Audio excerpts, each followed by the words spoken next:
The blood hit the linoleum before I even saw his face. GSW to the shoulder, vitals stable. Patient refused ambulance. The paramedic rattled off, wheeling the gurney through the doors with practiced urgency. Won't give us a name? I snapped on my gloves, my 12-hour shift forgotten the moment I registered the man on the stretcher. Expensive suit, tailored so precisely that even soaked with blood, it screamed money. Dark hair, sharp jawline, and eyes, God. Those eyes tracking every person in the room with predatory awareness despite the bullet wound in his shoulder. Trauma 2, I directed, falling into step beside the gurney. Sir, I'm Elena. I'll be treating you tonight. Can you tell me your name? No. His voice was surprisingly steady, touched with an accent I couldn't quite place. Italian, maybe. Northern. Behind him, 2 men in dark suits materialized from nowhere, flanking the entrance.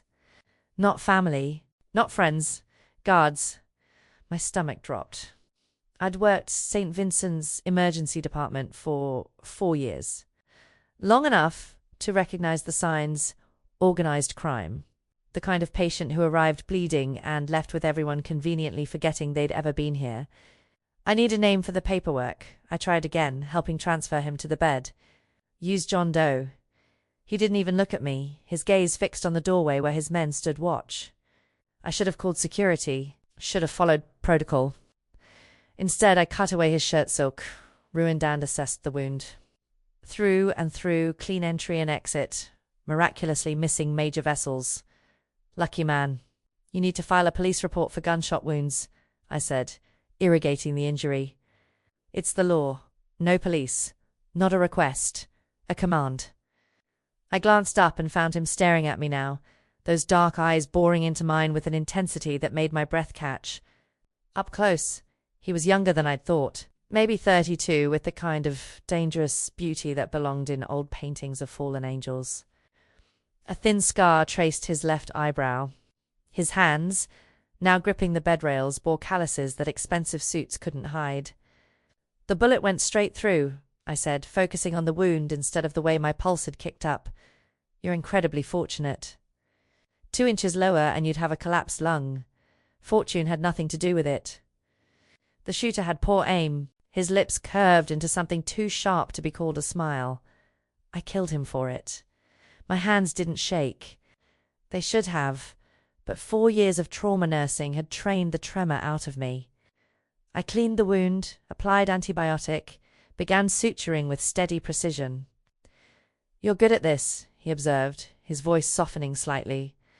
You don't flinch. I'm a professional. I tied off the first stitch. Flinching doesn't help anyone. Most people flinch when they meet me, even before they know who I am.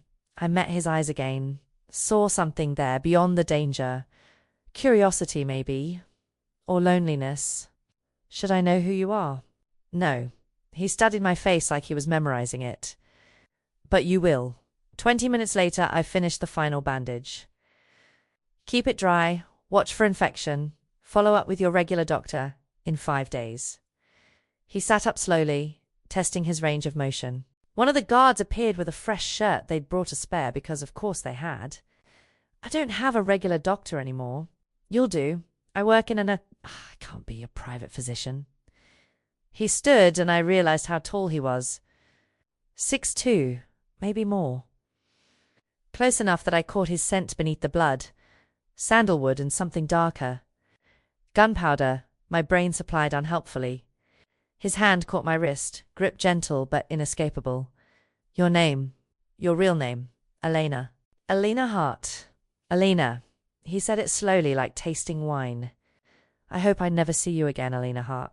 His smile said otherwise.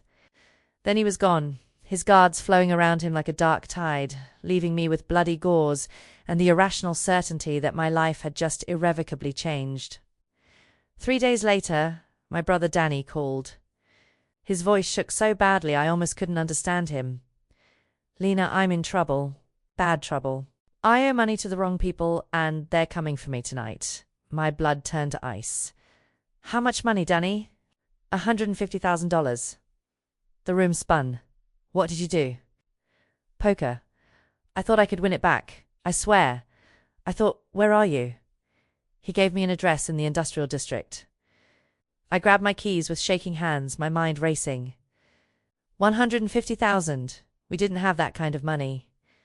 We'd never had that kind of money. As I drove through the dark city streets, my phone buzzed. Unknown number. The people your brother owes? They're mine. Come alone. L. And just like that, I understood. The wrong people weren't strangers. They were him. The warehouse smelled like rust and fear. I found Danny on his knees in the center of a ring of men, his face already swelling from a beating, blood dripping from his split lip onto concrete stained with substances I didn't want to identify. 5 men in dark suits surrounded him, but they all turned when I entered, parting like a curtain to reveal the man standing behind them, Lorenzo. He looked different than he had in the hospital. No blood, no vulnerability. Just power wrapped in a 3-piece suit, his bandaged shoulder hidden beneath charcoal wool. When he saw me, something flickered across his face, recognition, then calculation. Lena Hart. He said my name like he'd been thinking about it. Your brother didn't mention he had a sister. Please. I moved toward Danny, but one of the guards stepped in my path. Please, I have money. $8,000. It's everything I have.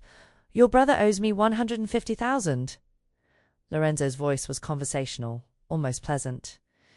8,000 is insulting. It's all I have. Desperation cracked my voice. I can get more. I can work extra shifts. You're a nurse at St. Vincent's. Trauma department. He'd researched me. Of course he had. Even with overtime, it would take you 4 years to pay off this debt. Your brother doesn't have 4 years. Danny made a choked sound. I saw the gun one of the guards carried, no longer concealed. Please. I hated the word, hated begging, but I'd do anything for Danny. He was all the family I had left. There has to be something. Lorenzo held up a hand and the room fell silent. He moved toward me with that predator's grace, each step deliberate. Up close, I could see the shadow of stubble along his jaw, the faint scar bisecting his eyebrow. His eyes, God. Those eyes studied me like I was a puzzle he was solving in real time. There might be terms we can negotiate, he said softly. My stomach turned. I knew what men like him wanted from women like me. I'd seen it in the oth, the mistresses who came in with suspicious bruises, the girls who'd traded their bodies for protection or drugs, or a way out of worse situations. I won't be a whore. The words came out harder than I intended, edged with rage that momentarily overrode fear. His laugh was low and humorless. I don't need another mistress, Alina. I have those. What I need is a nurse. The statement hung in the air, unexpected. What? He gestured toward his shoulder. You saw my work 3 days ago. It's not rare. It's constant. I have 12 men on my payroll and a war brewing with a rival family. People get hurt. People die because they don't get treatment fast enough. Or because the doctors I use ask too many questions. My mind raced, trying to understand. You want me to? What? Treat your men? Exclusively. 6 months, on call 24/7. No questions, no police involvement, no records. He tilted his head, studying my reaction. You do this, and your brother's debt disappears. All of it. That's insane. I have a job, a life. You'll keep your apartment. I'll pay you $10,000 a month on top of the debt forgiveness. His tone suggested the negotiation was already over. You'll have a designated phone. When it rings, you come. You bring your supplies, you treat whoever needs treatment, you leave. Simple. There's nothing simple about this. No, he agreed.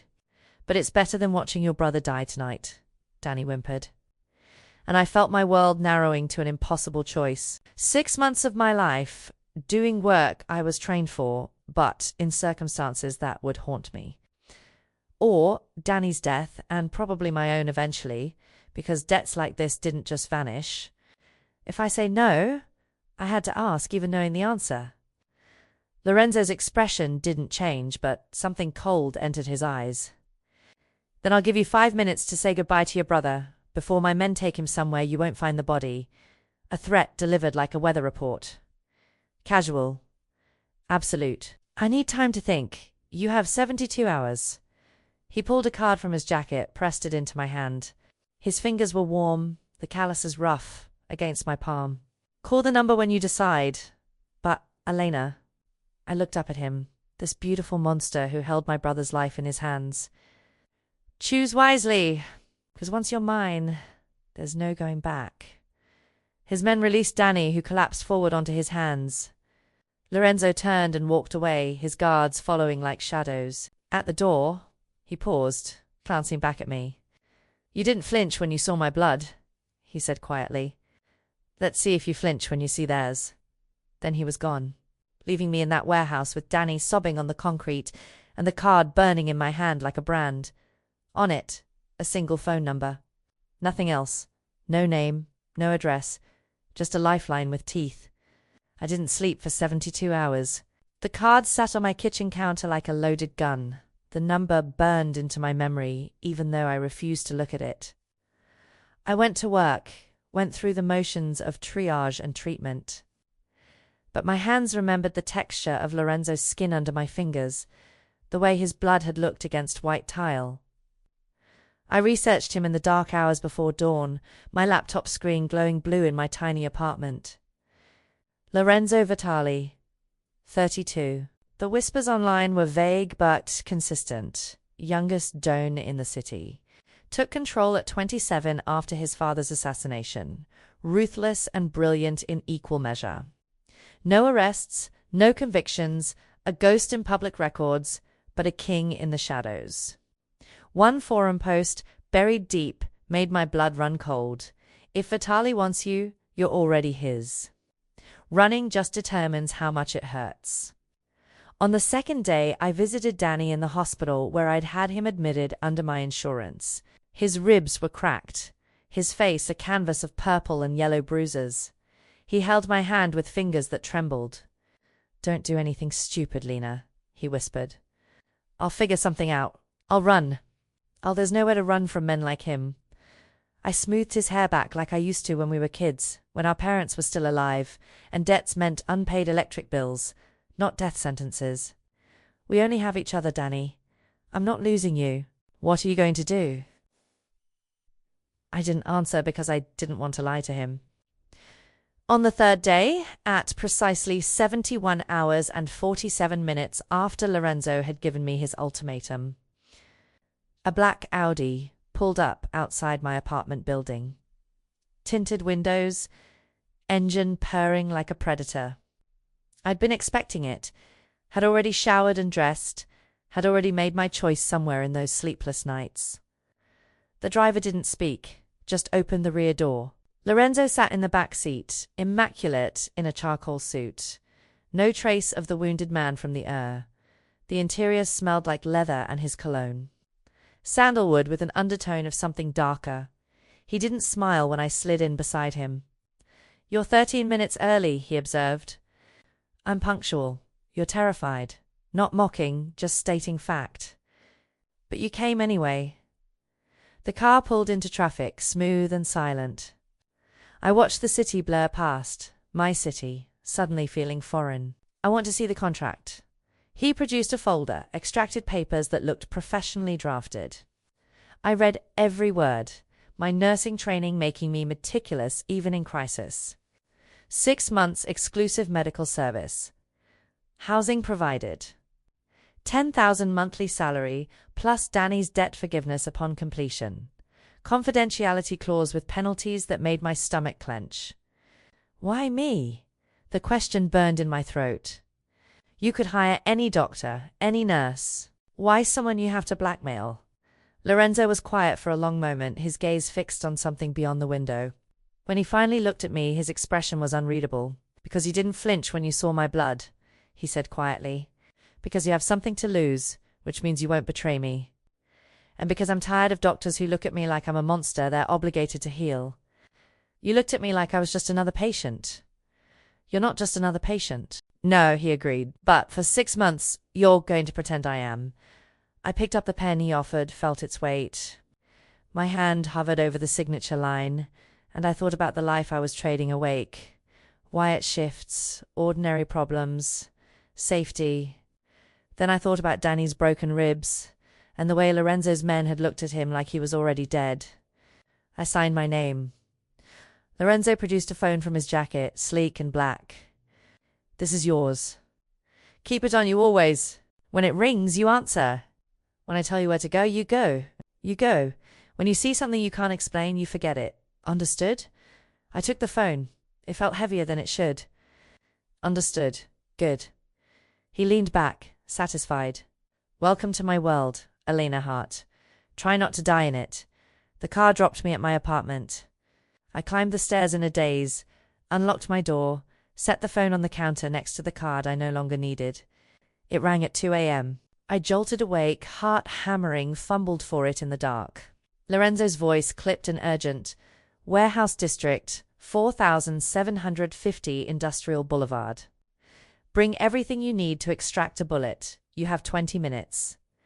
The line went dead. I was pulling on clothes before my brain fully processed the words. Grabbing my medical bag with shaking hands, tasting copper fear on my tongue. My first call. My baptism into Lorenzo Vitali's blood-soaked empire. I thought I was prepared. I was so terribly wrong. The warehouse was a slaughterhouse. I smelled it before I saw it. Copper and gunpowder and something acrid that made my throat close. The doors stood open, spilling fluorescent light onto cracked asphalt. 2 men in suits flanked the entrance, and when they saw me, one spoke into a radio. "The nurse is here." Inside, the world became red. 3 men lay on the concrete floor, makeshift pressure bandages already soaked through. A 4th sat against the wall, conscious but pale, holding his shoulder. And in the center of the carnage, barking orders in Italian, stood a man I recognized from the Carmarco, Lorenzo's second-in-command, all scars and cold efficiency. "You're the nurse?" He looked me up and down, skeptical. "You look 12. I'm 27 and I've worked trauma for 4 years. I dropped my bag, assessed the wounded with practiced eyes. "Who's critical?" "Nico." Marco pointed to the man nearest me, whose makeshift tourniquet on his thigh was barely holding, bullet near the femoral. "He's got maybe an hour." I was already moving, dropping to my knees beside Nico. Mid-30s, wedding ring on his finger, lips going blue. "Hey, Nico. I'm Elena. I'm going to take care of you, but I need you to stay with me, okay?" His eyes found mine, glassy with shock. "Am I dying?" "Not on my watch." I cut away the tourniquet, and blood welled up immediately. Jesus. "Marco, I need better light. And someone get me clean water. Lots of it." They moved fast, setting up work lights that turned the warehouse into an operating theater from hell. I worked on autopilot, my hands steady even as my mind screamed. Irrigate the wound, locate the bullet, pray it hadn't nicked the artery. "Talk to me, Nico," I said, probing carefully. "Tell me about your wife, Sophia." His voice was thready. "We just had a baby. 3 months old, Lucia. Beautiful name." I found the bullet, lodged deep in the muscle, so close to the femoral it made my breath catch. "Lucia's going to meet you for breakfast tomorrow, Nico, I promise." The warehouse door opened. I didn't look up, focused on the delicate work of extraction, but I felt the temperature in the room drop. Felt every man suddenly stand straighter, more alert. "Status." Lorenzo's voice, cold as winter. 3 stable, 1 critical, Marco reported. "The nurse is working on him now." Footsteps approached, and then Lorenzo was there, crouching beside me. I caught his scents. Andalwood beneath something sharper. Gunpowder. Blood. I glanced at him and my breath stuttered. His white shirt was painted red, splattered in patterns that spoke of close-range violence. His hands bore fresh cuts across the knuckles. A smear of blood traced his jaw, and his eyes, those dark, merciless eyes, held something feral that hadn't been there in the car. "It's not mine," he said, reading my expression. "Keep working." I turned back to Nico, my hands trembling now. Not from the wound, but from the proximity of Lorenzo's violence made manifest. This wasn't the controlled man who'd offered me a contract. This was the monster everyone whispered about. I extracted the bullet with tweezers, felt Nico's whole body tense. Almost done. You're doing great. Will he live? Lorenzo's question was clinical. If I can stop the bleeding and prevent infection. I packed the wound, working fast. He needs a hospital, real antibiotics, monitoring, no hospitals. He could die, then keep him alive. Lorenzo stood, and I felt his shadow fall across me like a judgment. That's why you're here. Rage flooded my system, hot and bright. I'm a nurse, not a miracle worker. These men need proper medical care. These men need discretion. His voice dropped to something dangerous. And you've signed a contract promising exactly that. I wanted to scream at him, to throw my bloody gloves in his face and walk out. But Nico was still bleeding, still depending on me, and 3 other men needed treatment. So I swallowed my rage and worked. 2 hours later, I'd stabilized all 4 patients. Nico's vitals were steady, the others bandaged and medicated with supplies from my bag. My scrubs were ruined, my hands cramping, exhaustion pulling at my bones. Lorenzo had watched everything from the shadows, silent and present. Like a dark star, I orbited against my will. You're good under pressure, he observed when I finally peeled off my gloves. Your men need follow-up care. Nico especially needs monitoring every 4 hours for the next 2 days. Then you'll monitor him. I stared at him. I have a job. Life. You have a contract. He moved closer and I saw the blood on him more clearly now, soaked into his shirt. Dried on his hands, a spray across his collar. And as of tonight, this is your life. He handed me a towel and bottled water. His fingers brushed mine, and I felt the calluses there, the violence his expensive suits couldn't hide. Who did this? The question escaped before I could stop it. Who hurt your men? Something flickered in Lorenzo's expression. People who wanted to send a message. What message? That I'm vulnerable. That attacking my operations will go unpunished. His jaw clenched. They were wrong. The warehouse suddenly felt smaller, the air thicker. I understood what he wasn't saying, that he'd already responded, that the blood on his clothes belonged to whoever had started this. Get some rest, Lorenzo said, his voice softer now. Marco will drive you home. I'll call if Nico's condition changes. You're not coming? I have business to finish. He turned toward the door, then paused. Elena, you saved 4 lives tonight. That matters, even if you don't think it does. Then he was gone, leaving me in that warehouse with the smell of blood and the terrible knowledge that this was only the beginning. The penthouse felt like a beautiful trap. Floor-to-ceiling windows overlooking the city, furniture that probably cost more than my yearly salary, a kitchen stocked with food I actually liked. My bedroom closet held clothes in my exact size, jeans, scrubs, even a few dresses I'd never wear. The bathroom had the specific brand of shampoo I used, the face cream I bought at the drugstore. Lorenzo had studied me, catalogued my preferences like I was a specimen under glass.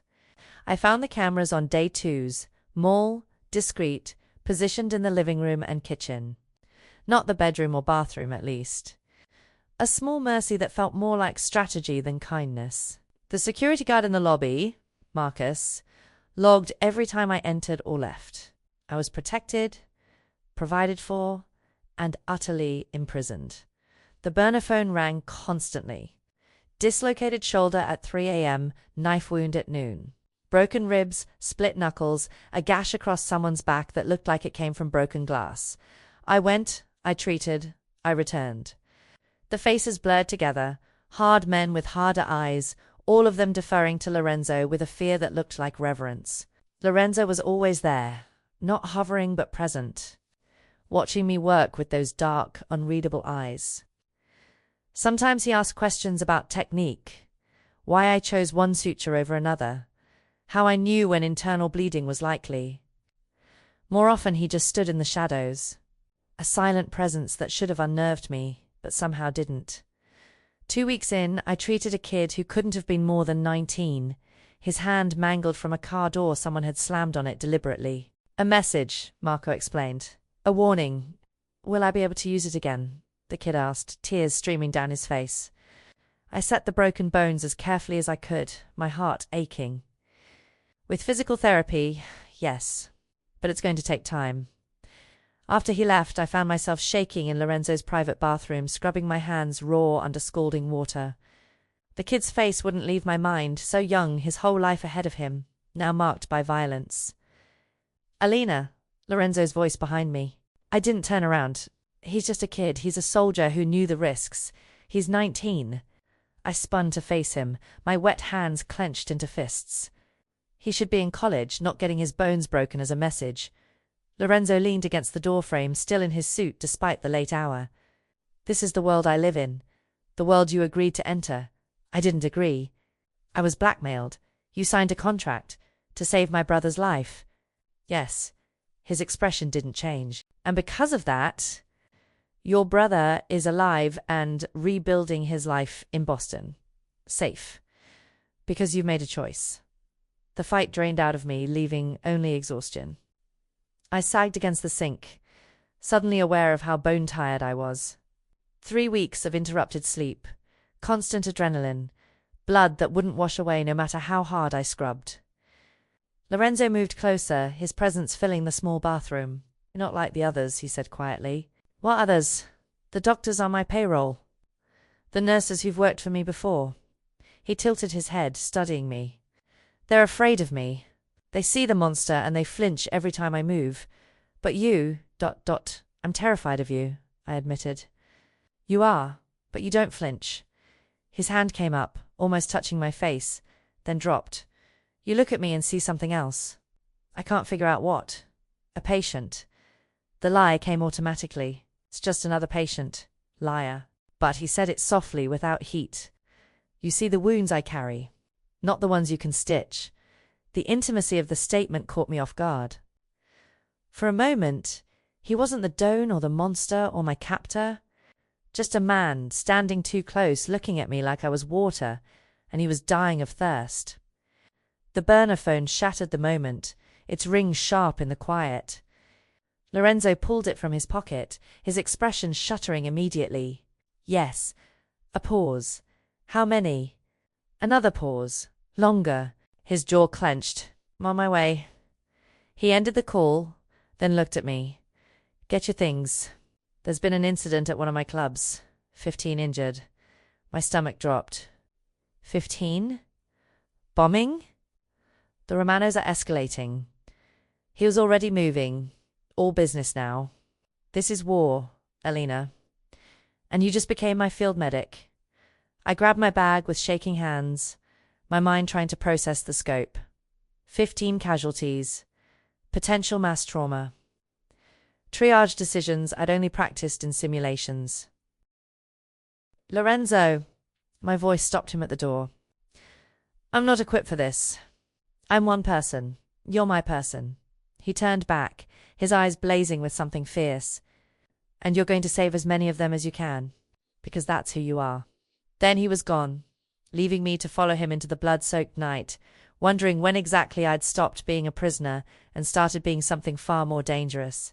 The club was a war zone. Smoke still hung in the air, acrid and choking. The front entrance had been blown open, glass and twisted metal scattered across the sidewalk like deadly confetti. Emergency lights strobed red and blue in the distance. Someone had called 911. But Lorenzo's men had already cordoned off the scene. Dark-suited sentries keeping first responders at bay with carefully worded jurisdictional disputes. Inside, the carnage was worse. 15 people down.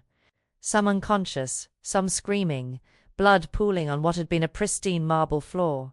The blast had concentrated near the bar, and the bartendery woman, maybe my age, lay motionless beneath debris.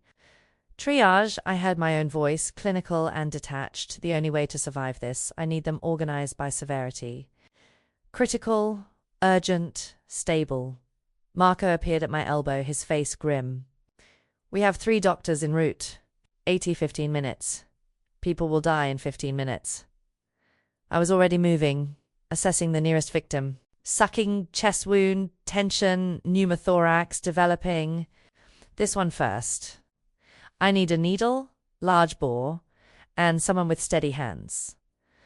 Lorenzo materialized beside me, his suit jacket gone, sleeves rolled up. Tell me what to do. I thrust supplies at him. Hold this. When I say, apply pressure exactly where I show you. We worked in tandem, Lorenzo following my instructions with the same lethal precision he probably brought to everything else. I decompressed the chest wound, watched color return to my patient's lips, moved to the next. A young man, both legs trapped under a collapsed beam, compound fractures, arterial bleeding. I applied tourniquets, working fast, talking him through the pain. What's your name, Tommy? His voice shook. We were just dancing. I know. You're going to be okay, Tommy. A lie, maybe, but a necessary one. Stay with me. The next hour blurred into a nightmare of blood and triage decisions, and the crushing weight of playing God. Who got treatment first? Who could wait? Who was already too far gone to save? 3 people died despite everything I did. The bartender Maria, someone said her name was Maria, who never regained consciousness. A man in his 50s whose internal injuries were too severe. A college kid who'd been standing too close to the blast point. I knelt beside the college kid's body, my hands covered in his blood, and felt something inside me crack. Elena, Lorenzo's voice, rough and urgent. Elena, I need you. Nico's here. He was working security tonight. He's bleeding out. Nico. The man I'd saved 2 weeks ago, who had a wife named Sophia and a baby named Lucia. I found him against the wall, conscious but fading, holding his abdomen where blood seeped between his fingers. The bullet wound in his thigh had reopened, and something else, shrapnel, maybe had torn into his stomach. Hey, Nico. I dropped beside him, my hands already assessing. Remember me? The nurse? He tried to smile. You said, I'd see Lucia for breakfast. And you will. But his blood was hot against my hands. Too much of it, and I knew, God, I knew, that this was beyond my capabilities. Lorenzo, he needs a hospital. Now no hospitals. Lorenzo's voice was steel. He'll die. He'll die if the Romanos find out he survived. They're watching the hospitals, waiting to finish anyone who escaped. Rage and desperation warred in my chest. Then get him somewhere with proper equipment. An operating room. A surgeon who can... You're the surgeon. Lorenzo grabbed my shoulders, forced me to look at him. You're all he has. For the first time since I'd met him, I saw fear in Lorenzo Vitali's eyes. Real, raw fear. Not for himself, but for the man bleeding out between us. Please, he said, and the words sounded foreign in his mouth. Save him. I worked for 2 hours straight, my hands cramping, my vision blurring with exhaustion. The other doctors arrived and took over the remaining casualties, but Nico was mine. I packed his wounds, administered the limited drugs I had, monitored his vitals with obsessive precision. When his breathing finally stabilized, when his blood pressure climbed back toward normal, I sat back on my heels and let myself shake. Lorenzo was still there, had never left. His white shirt was destroyed, soaked with Nico's blood and others. His hands bore cuts from moving debris, and exhaustion carved lines around his eyes I'd never noticed before. You did it, he said softly. 3 people died. My voice cracked. 3 people I couldn't save. 12 people lived because of you. The numbers didn't matter. All I could see were the faces of the dead. The college kid's eyes going glassy. Maria's hand still clutching a bar towel. Elena, don't. I stood on unsteady legs, my scrubs stiff with dried blood. Just don't. I walked toward what remained of the club's back exit. Needing air, needing space, needing anything that wasn't the smell of copper and smoke. My hands were shaking violently now, the adrenaline crash hitting like a freight train. Lorenzo followed. Of course he followed. You're in shock, he said, catching my elbow. You need to what? Rest? Process? Pretend that this is normal? I spun to face him, and suddenly I was crying, hot tears cutting tracks through the grime on my face. I'm a trauma nurse. I'm trained for this. But not like this. Not 15 people at once. Not making choices about who lives and dies. Not... My words dissolved into sobs, and then Lorenzo was pulling me against his chest, his blood-stained arms wrapping around me, holding me while I broke apart completely. "I know," he murmured into my hair. "I know. I cried for the lives lost, for my stolen freedom, for the woman I used to be who didn't know the weight of other people's blood. I cried until I had nothing left, until I was hollow and wrung out, empty. When I finally looked up, Lorenzo's shirt was soaked with my tears on top of everything else. His dark eyes held something I'd never seen before. Vulnerability, need, something almost like devotion. "It's not mine," he said, echoing that first night in the warehouse. But his voice was different now. Softer. The blood. "It's not mine." And somehow that broke something else inside me. He could have died tonight. Any of his men could have. I could have lost patience on my table, could have failed, could have... I kissed him. Desperate, graceless, tasting salt and copper and fear. My hands fisted in his ruined shirt, and he made a sound low in his throat, his arms tightening around me like I was the only solid thing in a crumbling world. When we broke apart, both breathing hard, his forehead pressed against mine. "I'm going to end this war," he whispered, "for you. So you can stop living in blood. And God help me." I believed him. We stood in the wreckage of the club's back alley, my tears drying on Lorenzo's blood-soaked shirt. The distant wail of sirens a reminder that the normal world still existed somewhere beyond this nightmare. "You should go home," Lorenzo said, but he didn't release me. His arms remained wrapped around me, solid and warm despite everything. "Let Marco drive you." "I can't." My voice was raw from crying. "Nico needs monitoring every 2 hours. If infection sets in, I'll have someone else watch him. There is no one else." Frustration made me pull back enough to look at him. "Your other doctors treat and leave. They don't follow up. They don't care if complications develop. I'm the only one who..." I stopped, hearing my own words.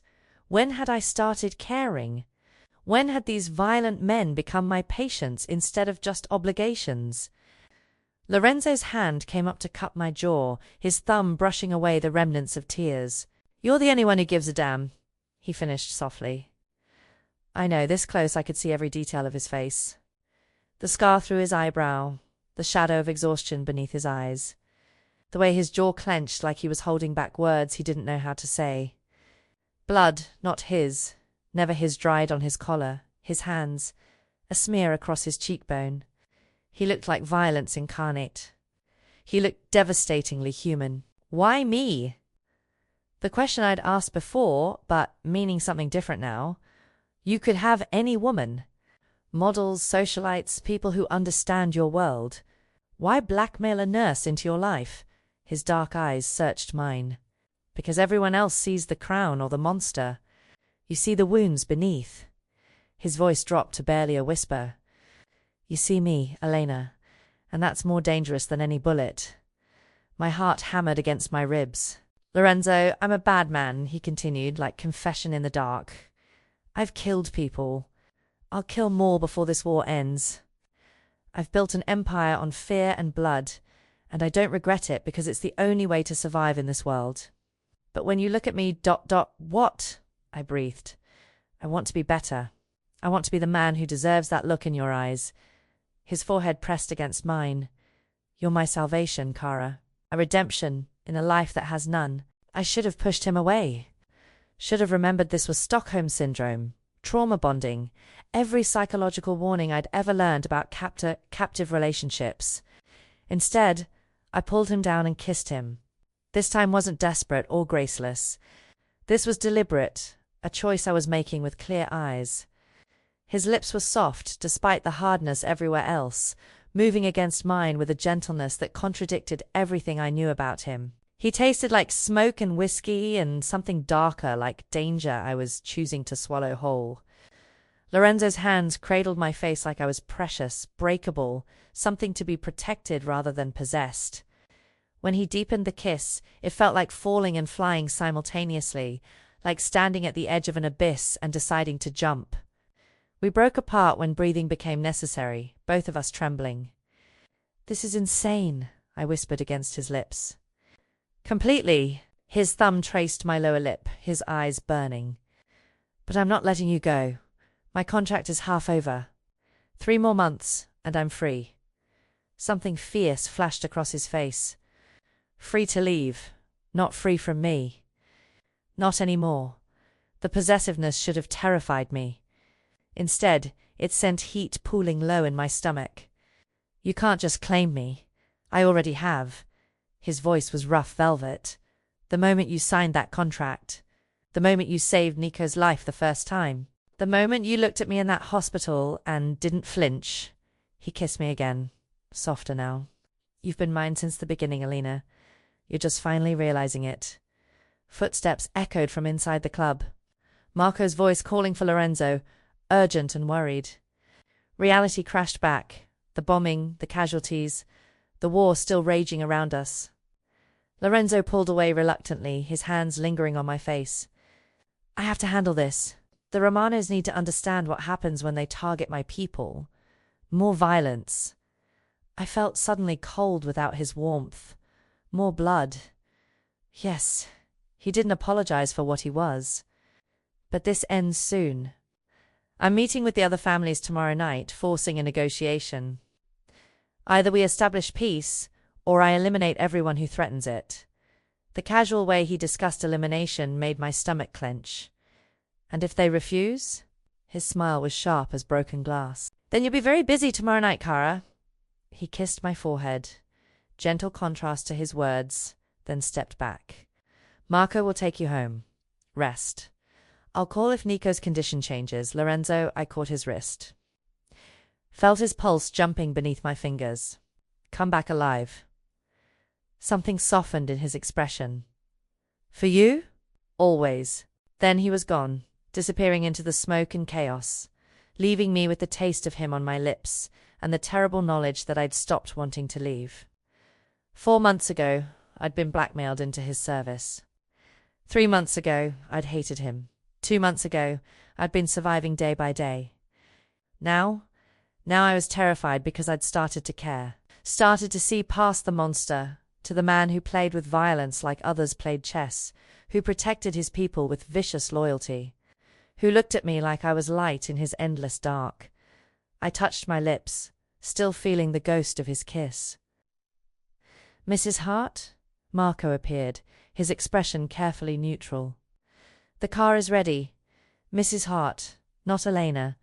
Never my first name when others were around." Lorenzo's people were watching, judging, wondering about the nurse who'd somehow become more than an employee. I followed Marco to the car, my body moving on autopilot while my mind spun. Tomorrow night, Lorenzo would end the war or escalate it beyond control. Tomorrow night, everything would change again. And I would be waiting with my medical bag and steady hands, ready to catch him if he fell. Because that's what you did for the man who held your heart, even when he held it with blood-stained hands. Lorenzo didn't touch me for 3 days. But everything changed anyway. The calls kept coming, his war with the Romanos intensifying like a storm, building toward catastrophe, but now there was a difference in how he looked at me. Softer around the edges, like something inside him had cracked open and couldn't close again. He started appearing at the penthouse between jobs, showing up at odd hours with takeout from restaurants I'd mentioned liking once in passing. Chinese food at 2 a.m. after I'd spent 6 hours stitching up a knife wound. Italian at dawn when I'd been awake all night monitoring a patient with a concussion. "You need to eat," he'd say, setting containers on my counter like it was normal, like mob bosses personally delivered meals to their contract nurses every day. "You need to stop getting your men hurt," I'd counter, but there was no heat in it anymore. One night, he arrived at 4 a.m. with a gash across his forearm, blood dripping onto my white tile floor. His usual doctors were dealing with more critical cases, he explained, but I suspected the truth. He'd wanted an excuse to see me. "Sit." I gestured to the kitchen stool, already pulling out my supplies. He obeyed, watching me with those dark eyes that saw too much. I cleaned the wound carefully, noting how close the blade had come to the radial artery. Another inch and he would have bled out before reaching me. The thought made my hands shake. Hey. His free hand covered mine, steadying it. I'm okay. This time, I pulled back, angry suddenly at how much the idea of losing him affected me. What about next time? What about tomorrow night when you walk into that meeting with families who want you dead? Is that concern I hear, Kara? His lips curved into a smile that didn't reach his eyes. I thought you'd celebrate my death. Freedom and all that. Don't. I focused on the stitches, each one precise and tight. Don't joke about dying, why not? He tilted his head, studying me. Would you miss me? Yes. The words stuck in my throat, too honest and dangerous to say aloud. Instead, I'd tied off the suture and reached for the bandage. I'd missed the exorbitant salary. Liar. But he said it gently, affectionately almost. We sat in silence while I finished the bandaging. The apartment felt too small suddenly, the air between us charged with everything unsaid. Outside, the city was waking up, dawn light painting the sky in shades of orange and pink. Tell me about your family, Lorenzo said quietly. Before Danny's debt. Before me. The question surprised me. In 4 months, he'd never asked about my past, content to know only what appeared in background checks. Why? Because I want to know you. The real you. Not just the nurse who saves my men. I should have refused. Should have maintained distance. Kept this professional. Instead, I found myself talking about my parents, how they'd died in a car accident 5 years ago. How Danny had spiraled afterward, how I'd worked double shifts to keep us afloat and failed to see his gambling addiction developing. I should have noticed, I said. The guilt familiar and heavy. I'm a nurse. I'm trained to see signs of addiction, but I was so focused on surviving, on keeping the bills paid, that I missed him destroying his life. You can't save people who don't want to be saved. Lorenzo's voice held an understanding that spoke of personal experience. Trust me, I've tried. Is that what you're doing? Trying to save people? His laugh was bitter. I'm not a savior, Alina. I'm a monster who occasionally protects other monsters. But you... ... He reached out, tucking a strand of hair behind my ear. You actually save people. You see the best in them, even when they don't deserve it. I see the wounds, I corrected. Everyone has them, even me? I met his eyes, saw the vulnerability there beneath layers of control. Especially you. He was quiet for a long moment, his hands still lingering near my face. My father died when I was 19, he finally said. Shot in the street like an animal while I watched from across the plaza. I was supposed to meet him for dinner. Instead, I watched him bleed out on the sidewalk while his men stood around doing nothing. My chest tightened. Lorenzo, I took control of the family that night. 19 years old, barely knew how to shave properly, and suddenly I was responsible for 300 people's lives. I had to become hard, had to become ruthless, because any sign of weakness would have gotten everyone I cared about killed. He stood, pacing to the windows, his silhouette dark against the dawn. For 13 years I've been that person, cold, controlled, feeling nothing because feeling meant vulnerability. And then you walked into that and looked at me like I was just another patient who needed help. You were, I said softly. I was a doan with a bullet wound from a war one started. But you didn't care about any of that. You just saw me. He turned back, his expression raw. Do you understand how rare that is? How precious? I crossed to him slowly, drawn by the pain in his voice. You're not as hard as you think you are. I'm exactly as hard as I need to be. But his hands, when they framed my face, were gentle. Except with you. With you I'm weak. That's not weakness. He kissed me before I could finish, pulling me against him with barely restrained hunger. This kiss was different from the others, deeper, more desperate, like he was trying to crawl inside my skin and make a home there. When we finally broke apart, both breathing hard, his forehead rested against mine. Stay with me tonight, he whispered. After tomorrow's meeting. After I end this war. Stay with me. Not because you have to, but because you want to.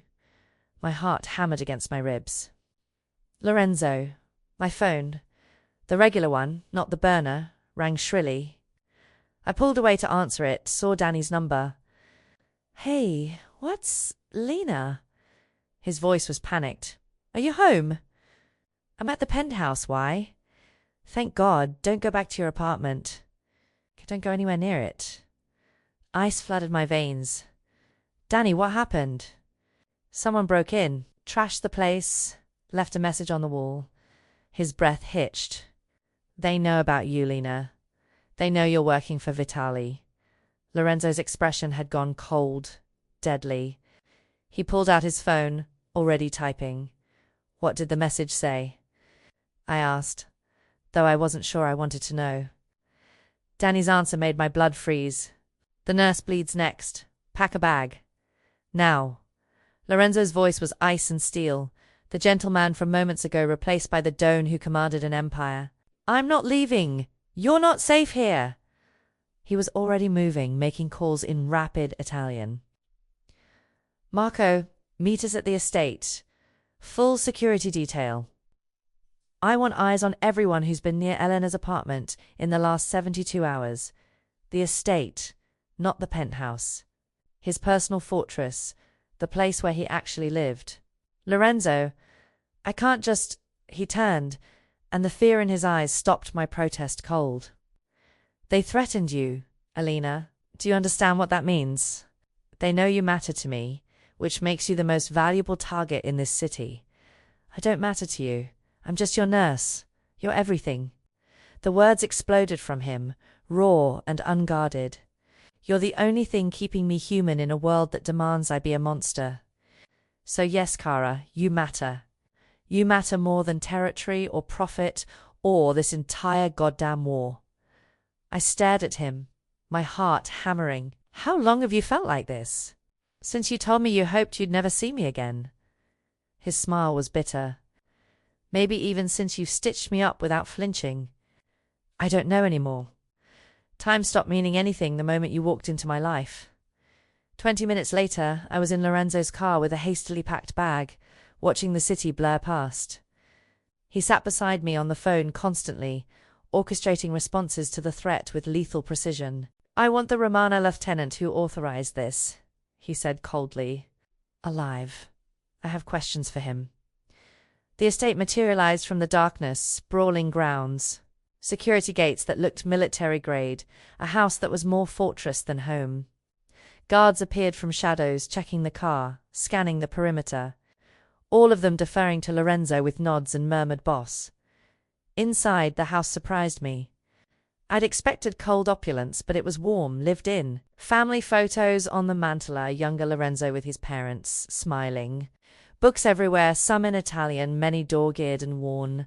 A piano in the corner, sheet music scattered across its surface.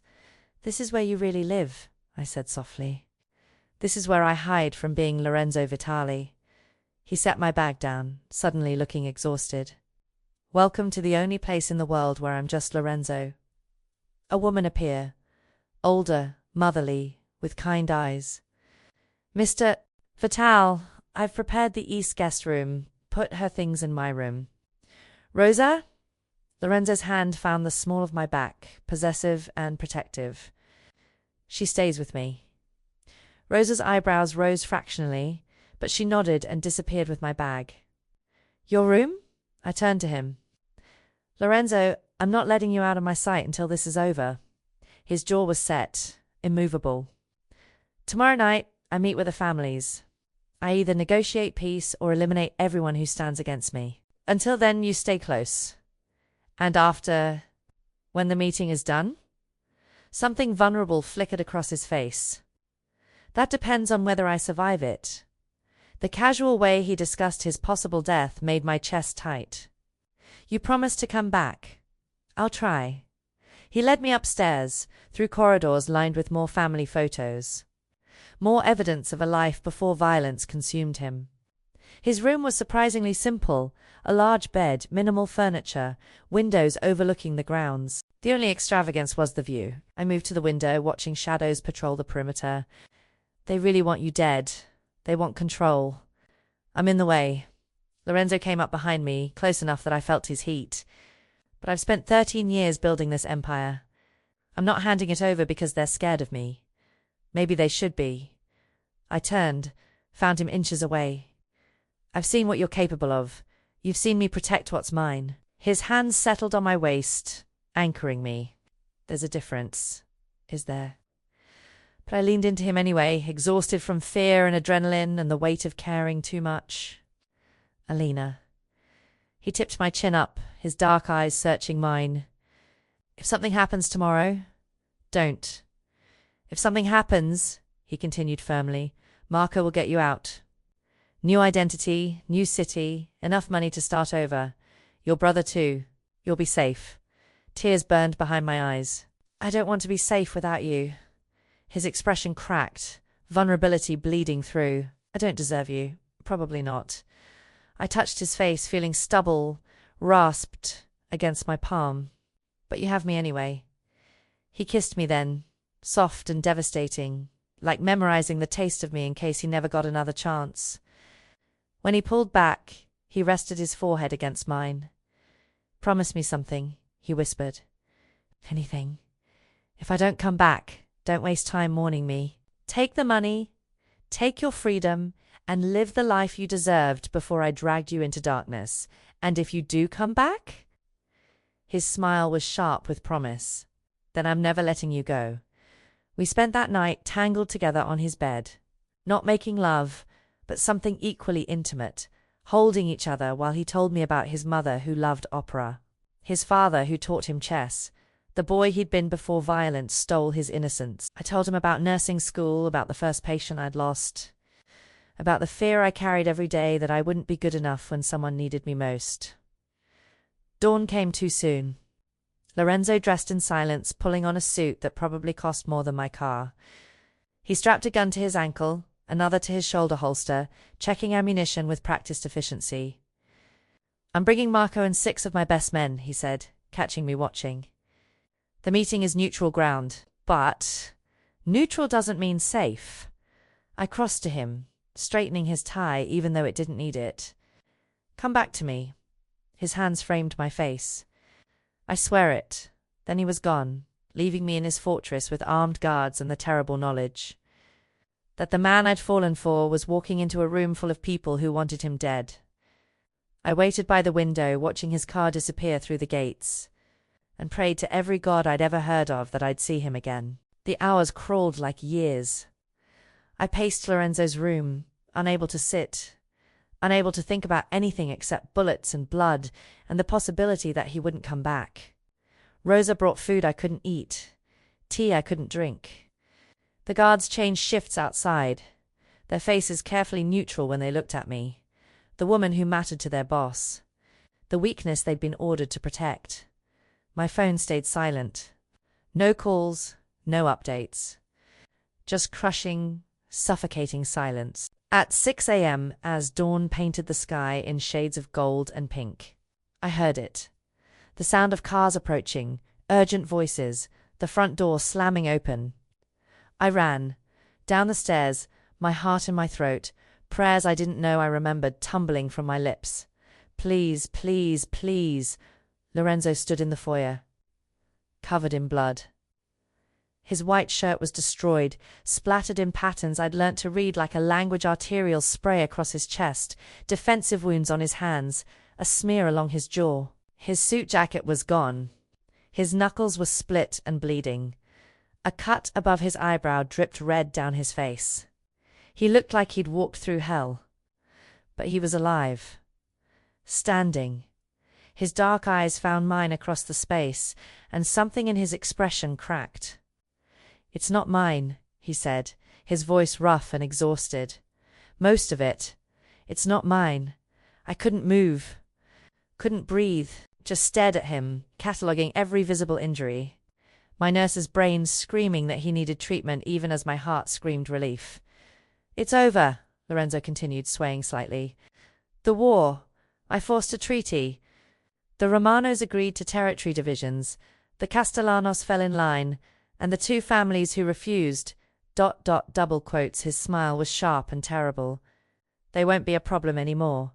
Then his knees buckled. I was across the room before he hit the floor, catching him, my hands frantically searching for the source of all that blood.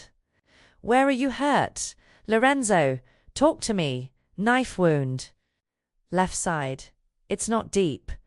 But his breathing was labored, his face pale beneath the blood. I had to finish the meeting. Couldn't show weakness. "You stubborn, idiotic." My voice broke. I stripped away his shirt, found the gash along his ribs. Deep enough to need stitches, but he was right, not immediately life-threatening. "Rosa, my medical bag now." I worked in the foyer because moving him seemed impossible. Cleaned the wound, stitched it closed with shaking hands, bandaged his knuckles and the cut above his eye. Lorenzo watched me the entire time, those dark eyes tracking my face like I was oxygen, and he'd been drowning. "You came back," I whispered, tying off the final suture. I promised. His hand came up to cup my face, leaving a smear of blood on my cheek. "I'll always come back to you, Elena. Always." Then I was kissing him, tasting copper and relief and love I could no longer deny. His arms pulled me against his chest, heedless of his injuries, holding me like I was the only thing keeping him anchored to this world. "I love you," he breathed against my lips. "I've loved you since you told me to keep my wound dry like I was just another patient. I love your steady hands and your brave heart and the way you look at me like I'm worth saving." Tears streamed down my face. "I love you too. Even though you're dangerous and possessive and you bought me like property, I'm sorry." His forehead pressed to mine. "For all of it. For blackmailing you, for dragging you into this world, for making you see things no one should have to see. If I could go back, I wouldn't change it." The truth surprised me even as I said it, because it brought me to you. His smile was soft, vulnerable, nothing like the monster everyone feared. "Your contract ends in 6 weeks." "I know. Stay anyway." His hands framed my face, his thumbs wiping away tears. "Not as my employee. Not because you owe me anything, but as mine. My partner. My equal. The woman I want to build a life with. 6 months ago, I would have run. 3 months ago, I would have hesitated. Now? Yes," I whispered. He kissed me again, deeper this time, pouring everything he felt into the connection between us. When he finally pulled back, exhaustion was winning its battle against adrenaline. "Take me to bed, Kara. I'm so tired." I helped him upstairs, cleaned the blood away properly, changed him into soft clothes that made him look younger, less dangerous. He fell asleep with his head on my chest, my fingers running through his hair, his breathing finally evening out. And I realized that, somewhere in the blood and fear and impossible choices, I'd found exactly where I belonged. Epilogue. -6 months later, the clinic's grand opening drew a surprising crowd. Lorenzo had funded it completely, free medical facility in the neighborhood where I'd grown up. Staffed by myself and 3 other nurses, offering treatment to people who couldn't afford hospitals or were afraid to go. Heart Community Health Center. The sign read, my parents' surname preserved in something good. Lorenzo stood beside me in the sunshine, wearing jeans and a simple shirt. Looking almost normal, except for the 3 guards positioned discreetly nearby. Danny stood on my other side, sober for 8 months now, working as the clinic's administrator. "You did good, Lena," Danny said softly. "Mom and Dad would be proud." I squeezed his hand, then looked up at Lorenzo. "We did good." He smiled, pressing a kiss to my temple. "You did good. I just wrote the check." But he'd done more than that. The war was over. Truly over. With treaties that held and territories that remained stable. He still ran his empire, still did things I sometimes chose not to ask about, but he'd shifted focus, investing in legitimate businesses. Funding community programs, becoming something more than just a name people feared. He came home to me every night now. Sometimes bloody, sometimes exhausted, but always to me. That evening, in the house we now shared, not the estate or the penthouse, but a home we'd chosen together. Lorenzo found me on the balcony, watching the sunset. Rough first day? He asked, sliding his arms around me from behind. 3 patients, all successful. I leaned into his warmth. No bullets, no bombs, no blood, except the normal kind. Boring. Perfect. He turned me in his arms, his expression I have something serious. for you. He produced a small box, and my breath caught. Before you panic, he said quickly, it's not what you think. Well, it is, but… He opened it, revealing a ring that took my breath away. Simple, elegant, a single diamond that caught the dying light. I know we're technically already bound by contracts and debts and all the messy ways we started. But I want to do this right. Elena Hart, will you marry me? For real this time, with choice and love and everything we didn't have before. I looked at this man who'd bought my service and somehow earned my heart. This dangerous, devoted man who'd burned down half the city to keep me safe. Who'd funded a clinic because he knew it mattered to me. Who looked at me like I was his salvation. Yes, I said, laughing through tears. Yes, you ridiculous man. I'll marry you. He slid the ring onto my finger, then kissed me as the sun set on our old life and rose on something new. Something built not on debts or fear, but on a love that had survived blood and war and impossible odds. I was your salvation, I whispered against his lips, but you were mine too. And in the fading light, with the cities spread below us and our future stretching ahead, Lorenzo Vitelli Monster, Doan.